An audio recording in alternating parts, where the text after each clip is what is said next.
नमस्कार मित्रों, अमराक्षी तंत्र में आप सभी का स्वागत करता हूं।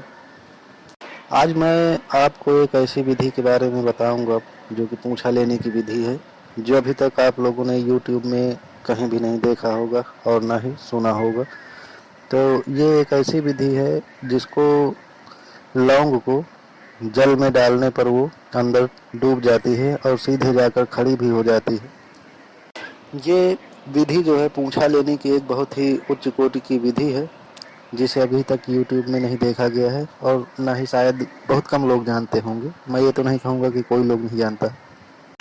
ये विधि एक बहुत ही सटीक विधि है जिसके द्वारा आप जो है एकदम सटीक पूंछा ले सकते हैं और बताती भी है। ये तो सभी लोग जानते हैं कि लौंग को यदि जल में डाला जाए तो कभी डूब नहीं सकती है, अंदर नहीं जा सकती है। चाहे एक दिन नहीं, चाहे जितने दिन उसको डाल कर रखिए, वो ऊपर ही रहेगी। पर जब बात दिव्य शक्तियों की आती है तो मंत्रों में वो प्रभाव होता है कि लकड़ी को भी जल में डुबा सकती है। पूंछा लेना हमारे लिए तब बहुत आवश्यक हो जाता है जब वो बाधा तंत्र बहुत ज़्यादा कष्टकारी होता है या जिद्दी टाइप का होता है।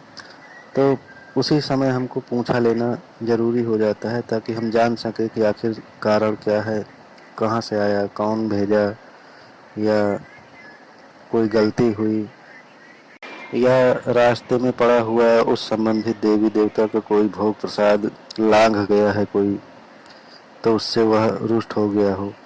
तमाम प्रकार की ऐसे शंकाएं जो है मन में आने लगती हैं, तो उसी दौरान पूंछा लेना ज़रूरी हो जाता है। वैसे पूंछा लेने की एक विधि के बारे में मैं वीडियो में बता चुका हूँ। वो भी लौंग विधि द्वारा ही था और ये भी लौंग विधि द्वारा ही है। इसमें फ़र्क इतना है कि इसमें हम लौंग को जो है एक गिलास पानी ले करके उसमें लौंग को जो है शक्तिकृत करके और लौंग को जल में डालेंगे। जो अगर सच्चाई होगी तो लौंग जल के भीतर चली जाएगी और जाकर सीधा खड़ी हो जाएगी। उससे पहले अगर आप मेरे चैनल पर नए आए हैं और अगर आप चाहते हैं कि मेरे द्वारा दी गई जानकारियाँ आपको समय समय पर मिलती रहें, तो आपके सीधे हाथ में जो लाल कलर का बटन है सब्सक्राइब का, उसको आप दबा लीजिए, सब्सक्राइब कर लीजिए, बेल आइकन दबा लीजिए और ऑल पर क्लिक कर लीजिए, ताकि जो भी जानकारी मैं डालूँ वो आप तक सीधे सबसे पहले पहुँचती रहे और इसका कोई चार्ज नहीं लगता है आपको।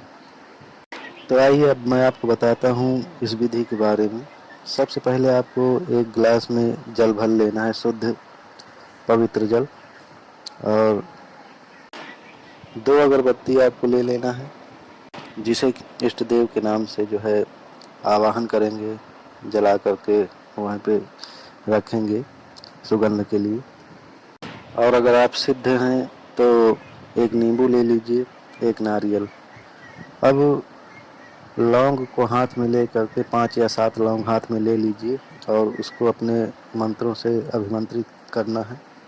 उससे पहले 2 अगरबत्ती जला करके अपने इष्ट देव का ध्यान करके और वहीं पे खोस दीजिए। और नींबू जो है उसको जो है 2 भागों में काट कर रख लीजिए और नारियल जो है अपने इष्ट देव के नाम से वहीं पर रख दीजिए। और गिलास में जो पानी भर कर रखे हैं, नींबू ले करके इष्ट देव का नाम लेते हुए या आपका जो सिद्ध मंत्र है उसको पढ़ते हुए नींबू को निचोड़ते हुए गिलास के चारों ओर, और आप उनसे निवेदन करिए कि जो भी मैं आपसे पूछूंगा आप उसका सही सही जवाब इस लौंग के माध्यम से दीजिएगा। फिर आप लौंग को आज जो है अभिमंत्रित करिए, 5 लौंग ले लीजिए और 5 लौंग में अपने मंत्र को जो है उच्चारण करते हुए उस पर फूंक मारना है 3 बार या 7 बार। और फिर उस लौंग को जो है पानी के भीतर डालेंगे। तो जो भी आप पूछेंगे कि इसमें क्या है, कौन सी बाधा है, कहाँ से आई, या जो भी आपके प्रश्न हैं जो आपके मन में उठ रहे हैं, तो उन लौंग में आपको बताएगा। यदि जो सत्य है, जैसे कि आपने पूछा कि ये बाहर बाहर का है कोई, तो वो लौंग जा करके, यदि वो बाहर का होगा तो एक लौंग जा करके सीधे नीचे गड़ जाएगी गिलास के भीतर। फिर उसी में यदि आपको पूछना है पक्का पूछा लेना है कि अगर ये बात सही हो तो लौंग को ऊपर उठा दो, तो वो लौंग ऊपर भी आ जाएगी। अब पूछना है कि क्या इसमें प्रेत बाधा है। तो यदि प्रेत बाधा होगी तो लौंग नीचे, दूसरी वाली लौंग नीचे चली जाएगी। इसी प्रकार से जितनी बार प्रश्न पूछेंगे तो जो लौंग नीचे गई है उसको टच नहीं करना है, जितनी लौंग ऊपर हैं उनको फिर से जो है चाकू या चम्मच के माध्यम से निकाल लेना है। उस जल में उंगली नहीं डालना है। फिर जो है दोबारा मंत्र पढ़ करके दूसरा प्रश्न पूछेंगे तो फिर उसी लौंग को जो आप निकाल कर हाथ में लिए हैं उसको जो है फिर से अभिमंत्रित करके फिर से डालेंगे।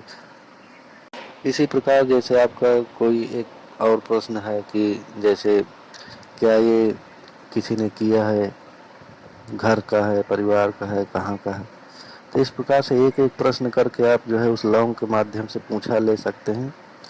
और जब यह प्रक्रिया आपकी समाप्त हो जाए पूछा लेने की, आपके जितने भी प्रश्न हैं एक एक करके लौंग के माध्यम से आप पूछा ले सकते हैं।